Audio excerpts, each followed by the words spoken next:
이것이 인간관계의 기본적인 원칙입니다. 맞대어서 갚아주고 균형을 이루는 것.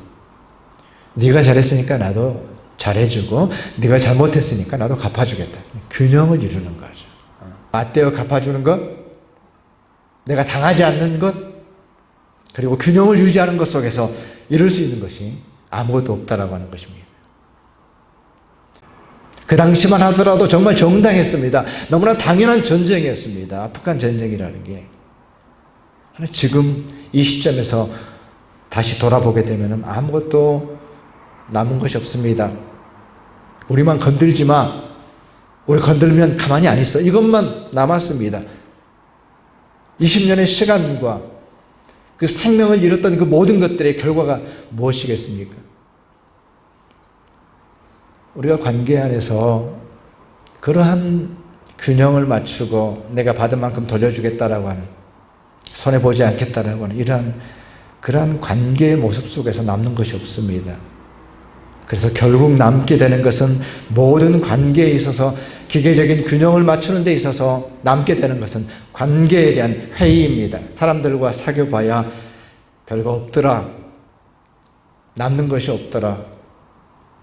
아픔만 남더라라고 하는 것이 우리의 경험이고, 그래서 우리는 결국 그러한 사람과 사람 사이에 진실한 관계를 포기해버리는 것입니다. 확신한 것은 그러한 관계 속에서 이룰 수 있는 것은 아무것도 없다라고 하는 사실입니다. 결국 그러한 관계들을 우리가 끊어내기 때문에 궁극적으로 남게 되는 것은, 인생이라고 하는 것은 결국은 혼자구나, 결국은 고독하구나. 근데 오늘 베드로 사도는 사환들아라고 하는 이 말씀을 통해서 그 교훈을 가르치면서 예수 그리스도의 구속의 사건을 곳곳에 배치를 하고 있습니다. 예수 그리스도께서는 균형을 맞추신 분이 아니라 균형을 깨뜨리신 분이시기 때문에 그렇습니다. 예수 그리스도께서 하신 이 일은 받은 대로 갚아준 것이 아니라 죄가 있는 자들을 참으로 균형 있게 정죄하는 것으로서가 아니라 예수 그리스도께서 하신 이 일은 균형을 깨뜨리신 일이기 때문에 베드로 사도는 참으로 곳곳에 예수 그리스도의 복음을 배치하고 있는 것을 보게 됩니다. 24절에 친히 나무에 달려 그 몸으로 우리의 죄를 담당하셨으니, 예수 그리스도가 우리 죄를 담당했습니다. 대신 져주셨습니다. 맞대어서 갚으시는 것이 아니었습니다. 기계적인 균형을 이루는 것이 아니었습니다. 균형을 깨뜨리셨습니다. 우리는 죄를 지었지만 예수 그리스도께서는 죄를 감당해 주셨습니다. 우리가 아직 죄인 되었을 때에 우리를 사랑해 주셨고, 우리가 하나님께로 돌아갈 마음이 없었을 때에 한없이 기다려 주셨고, 우리가 회개했을 때 우리의 회개를 받아주셨습니다. 우리의 죄를 탕감해 주시고 다시는 기억하지 않으신다고 우리 죄를 잊어주셨습니다. 욕을 당하시되 맞대어 욕하지 아니하시고 고난을 당하시되 위협하지 아니하시고 오직 공의로 심판하시는 이에게 부탁하시며, 욕을 당하셨지만 맞대어 욕하지 아니하셨고 또 공의로 심판하시는 이에게 부탁했습니다. 하나님을 생각하는 것입니다. 그리고 예수 그리스도를 따라가는 것입니다. 그리스도인의 모든 관계 안에서의 균형을 깨뜨린다라고 하는 것은 그것입니다. 그 순간에 하나님을 생각하는 것입니다. 하나님께 맡기는 것입니다. 내가 한다고 한다면 나는 균형을 맞추는 것밖에 할 수 없습니다. 맞대어 갚는 것밖에 할 수 없습니다. 그러나 하나님께 맡길 때에, 하나님을 생각하게 될 때에 우리는 달라질 수 있습니다. 그것을 맡길 수 있습니다. 그 관계를 맡길 수 있습니다. 그리고 예수 그리스도의 뒤를 따라가는 것입니다. 그래서 예수 그리스도께서 그러하셨던 것처럼 우리도 동일하게 우리의 관계 안에서 균형을 깨뜨리는 것.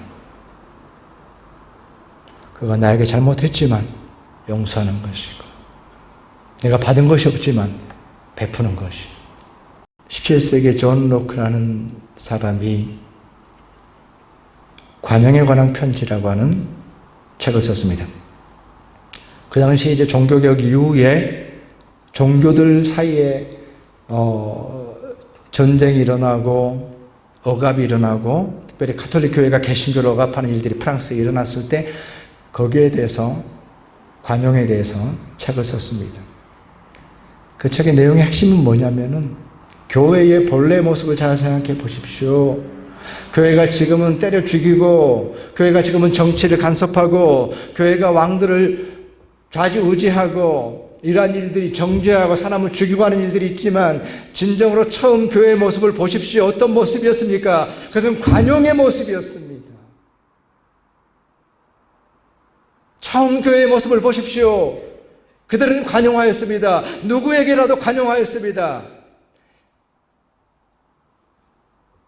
히브리인이나 헬라인이나 종이나 자유자나 남자나 여자나 모두에게 관용하였습니다. 그것이 교회의 모습이 아니었습니까? 라고 말하면서 이렇게 쓰고 있습니다. 교회와 교파의 대변자들이 이용할 수 있는 논증의 힘을 가지고 오류를 가지고 있는 사람에 대해 지적하고 끝까지 싸워 굴복시키더라도 교리적인 싸움이 있고 잘못된 것들에 대해서 이단에 대해서 싸워야 되겠죠. 끝까지 싸워서 그런 부분에 있어서는 굴복시켜야 될 겁니다. 끝까지 싸워서 굴복시키더라도 사람만은 용서하십시오. 관용의 요구입니다. 잘못된 생각을 가질 수도 있고 잘못된 태도를 가질 수도 있고 잘못된 행동을 할 수도 있습니다. 그럼에도 불구하고 사람만은 용서하십시오. 이게 관용의 태도입니다. 관용을 갖는다. 쉽지가 않아서 언제나 기도하게 되는 거죠.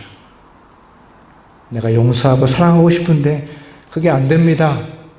내 능력으로는 안 됩니다. 그렇기 때문에 그리스도인들은 언제나 관용의 사랑을 위해서 언제나 기도하는 사람입니다.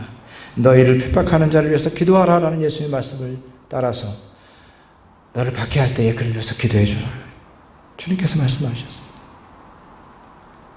그래서 그 관용의 사랑을 위해서 언제나 기도하는 사람이 되는 것이 그 관용이라고 하는 것은 이 예배의 자리에서의 결단입니다. 예물을 가지고 와 주님께 예물을 드리려다가 형제와 참으로 화합해야 될, 화목해야 될 그 일이 있으면 우선 제물을 드리기 전에 먼저 가서 화목하라라는 이 말씀과 같이 예배의 자리로부터 우리의 관용이 시작되어지는 것입니다. 주님의 명령을 받아들이고 우리 가운데에 그리스도인으로서 비록 그것은 균형을 깨트리는 것이지만 맞대어 갚을 수 없는 것이지만 그럼에도 불구하고 내가 감당할 수 없기 때문에 기도하면서 예배의 자리에서 관용의 사랑을 다시 한번 확인하면서 혹시 내가 미움을 에너지로 삼아서 살아가고 있는 것은 아닌지, 그것은 그리스도의 길은 아니며 내가 그리스도께 배운 바도 아니요 받은 바도 아니요 예수 그리스도께서는 내가 아직 죄인 되었을 때에 나를 사랑하셨고 나를 위해서 십자가에 못 박히셨습니다. 우리 주님께서는 왜 우리에게 관용의 사랑을 요구하실까요? 그건 다름 아니라 그 모습이야말로 진정한 승리자의 모습이기 때문에 그렇습니다. 미움을 통해서 승리가 이루어지지 않습니다. 그러나 예수 그리스도께서 십자가에서 저들이 죄를 알지 못합니다. 저들을 용서하십시오라고 말할 때에 예수 그리스도의 승리가 있었습니다. 우리가 관용의 사랑을 가질 때에, 사랑할 수 없는 사람을 사랑하게 될 때에, 그 고백이 우리 가운데 있을 때에 바로 그것이야말로 진정한 승리이기 때문에, 하나님께 영광이 되기 때문에 주님께서는 우리에게 관용의 사랑을 요구하고 계시는 것입니다.